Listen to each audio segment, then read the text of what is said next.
everyone, and welcome to the inaugural episode of And So On. My name is Lisa Kish. I'm from Toronto, Canada, and I want to share with you my sewing. I want to share with you my successes, my failures, my plans, what I made, what kind of got pushed to the back shelf. And I've been so inspired by watching people on YouTube and on Instagram share that I wanted to contribute to that. I'm an entirely self-taught sewist, and honestly, I learned most of all of my skills on YouTube. So, you know what? I think that if you can follow a recipe and bake a cake, then you can sew, because really it's just about learning skills by doing, following instructions to the letter until you can then take off with your creativity and do whatever you want to do. And so every project I do, I build one more little skill in, and now I feel like I'm at the point where I want to just learn so much more. So today I want to share with you my September makes. So what I made in September. September I had a work conference to go to in Edmonton, Alberta, and Toronto had been super hot, but it was going to be quite cool in Edmonton, and so I had to change up some of the things I was making.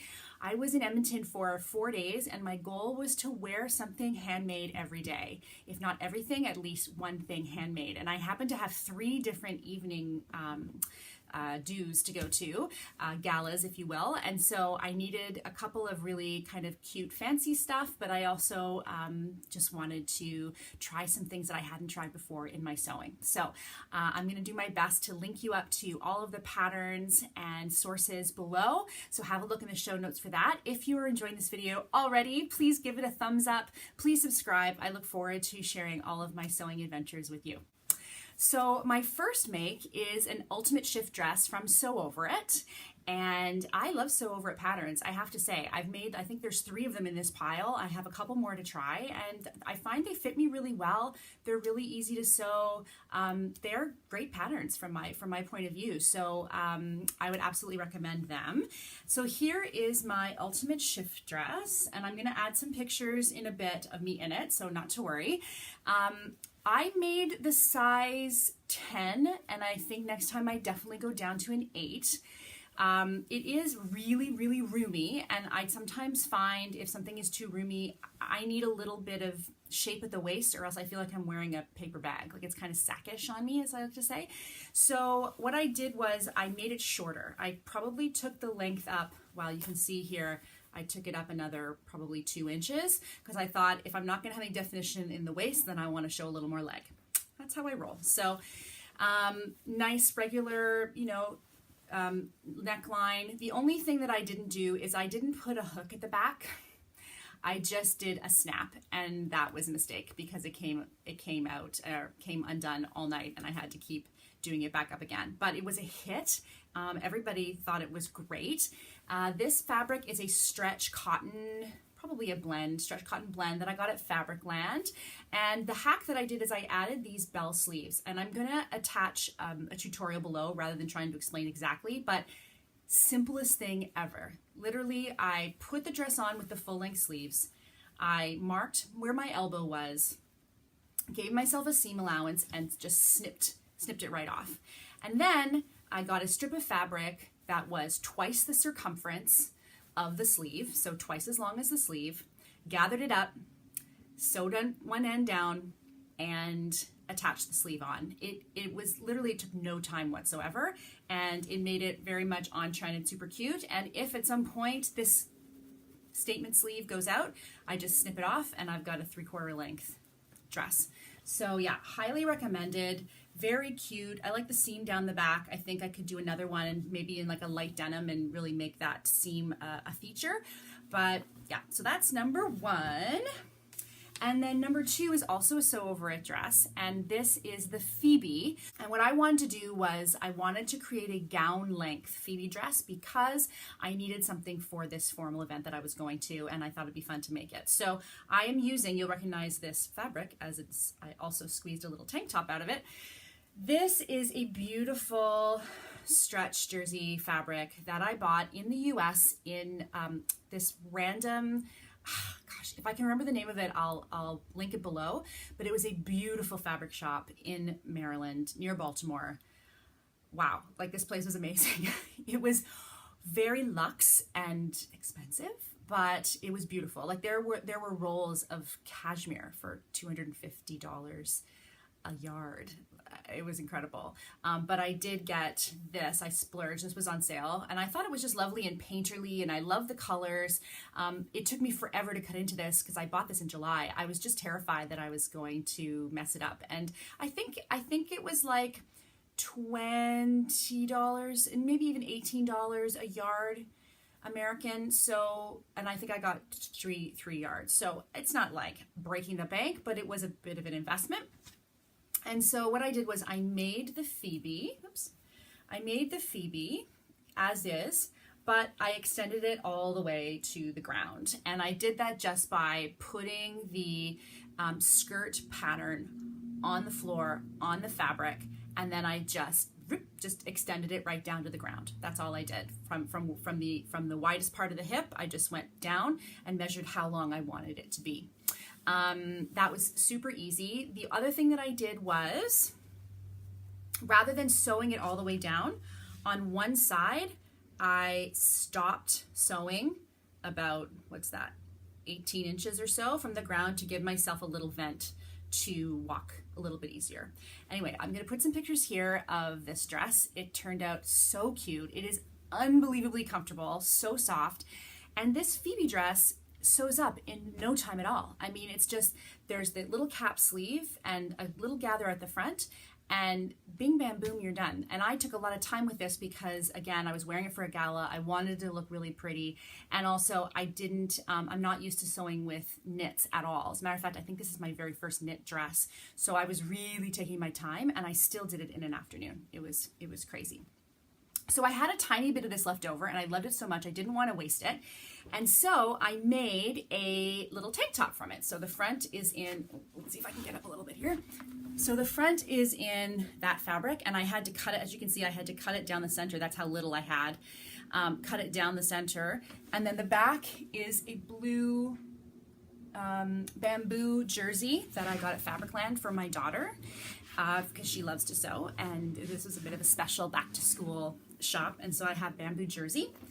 Now, I used a tank top that I know and love. It's a J. Crew V-neck tank top, woven actually, that I know I love. And all I did was I put it down. I'm gonna hold this back so it doesn't there we go. Overexposed too much. So I just put it down on there, and I just literally traced around.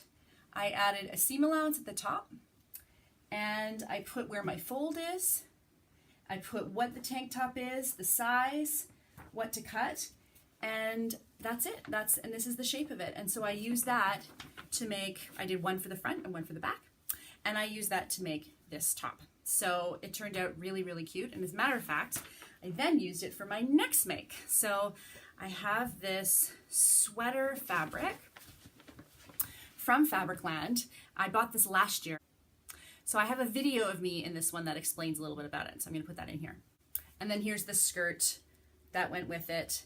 And the skirt is the bottom half of the Phoebe pattern. It fit me so well. I literally just put down the skirt half, added enough to put in an elastic waist, and I just zipped the elastic waist around with a zigzag stitch right around the top, folded it over like that, and Bob's your uncle. Very cozy knit skirt. I didn't even finish the edge. I just left it. I mean, I might fix it again, but right now, seriously, I just did it, and I got so many compliments. So very comfy. Next, second to last, I have an Anderson blouse, another sew over pattern, the Anderson blouse.